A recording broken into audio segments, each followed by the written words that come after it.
The VA scandal, the economic health of the state of New York, the student loan debt crisis, and it is a crisis, and of course the housing discrimination case in Westchester County. All big stories, and this weekend they and others all be covered in a new program on FIOS1 called Newsbreakers. And for a preview, let's turn to the host here himself, Andrew Whitman. Andrew, you spoke to two of the bigger policymakers in New York, certainly the senator, Chuck Schumer, and also the guy who wants to be governor, the never-dull Rob Astorino. Dare I say it, two newsbreakers, Rich? First up, the VA scandal. Problems, as we mentioned, stop laughing, Dominic, have popped up at VA centers across the country. But what about here in New York? I asked that question to New York Senator Chuck Schumer when we spoke for Newsbreakers. The IG and the VA are now looking at every hospital in New York State. We've asked them to do that, and we will await their report before we can state with any confidence that this hasn't happened here. We haven't gotten any reports of it yet, but I want to wait for the investigation to make any determination.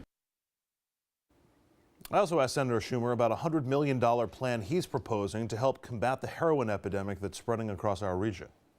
There is now a heroin pipeline that goes from the Mexican-Texas border up to New York. New York City has sort of become the epicenter for the distribution of drugs throughout the Hudson Valley, upstate New York, and the whole Northeast. And HIDA, which is a federal program, is the best at surveillance, intelligence, and prosecution of the leaders of these drug rings and drug-selling cartels that bring the drugs up here. You can arrest the small, low-level guy, but you're not going to stop the flow of drugs here. But if you arrest the tough guys, that's a good point. And we made one big mistake when crack first came into this town.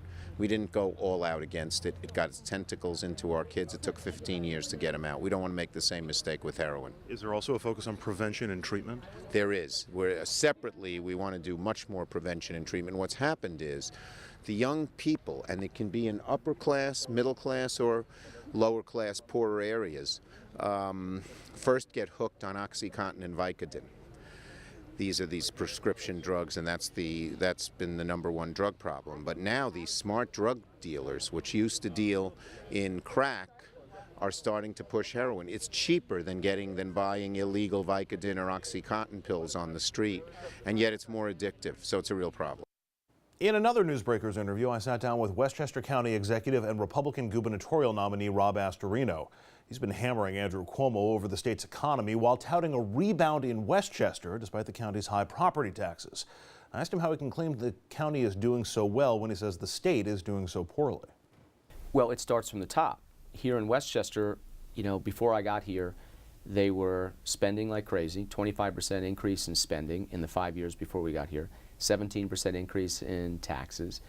And the question was always, how much should we raise taxes, as opposed to, whoa, there's a different way here. We've come in and we actually reduced spending by 4% over 4 years. So $1.8 billion down to, roughly speaking, about $1.7 billion. We have cut the property tax levy by 2%, or froze it. So that's vastly different than what they did. So we changed the entire paradigm. We changed the entire conversation. And in the state, it's just the same as it has been. We cut spending 4%.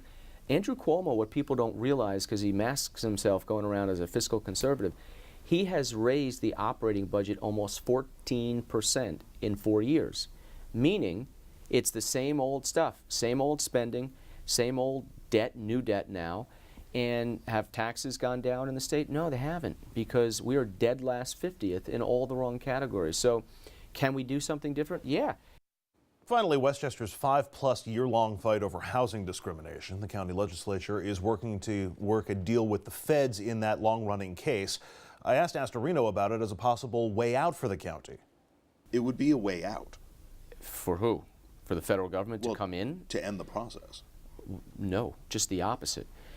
We have terms that maybe I don't agree with, but at least there are some protections for the county. What would happen now is the board has, in some ways and in many ways, opened up the floodgates for the federal government to come in and dictate new terms, totally unfavorable to the county, that would basically allow our worst fears to come true. What I've been fighting for and against since day one is to make sure that the county continues to have protections on local land use, that our municipalities, under home rule, continues to have safeguards in zoning. The federal government has been fighting us every way. This allows HUD to basically rewrite the rules of the settlement in terms that are favorable to the federal government, that will have them overseeing local zoning and investigating our communities in perpetuity. This would do nothing to protect us. And for what? A few bucks from the federal government? Are you kidding me? So they're going to sell out all their communities, all the zoning protections we have under the New York State Constitution for a couple bucks to do some sidewalks? Is that really worth it?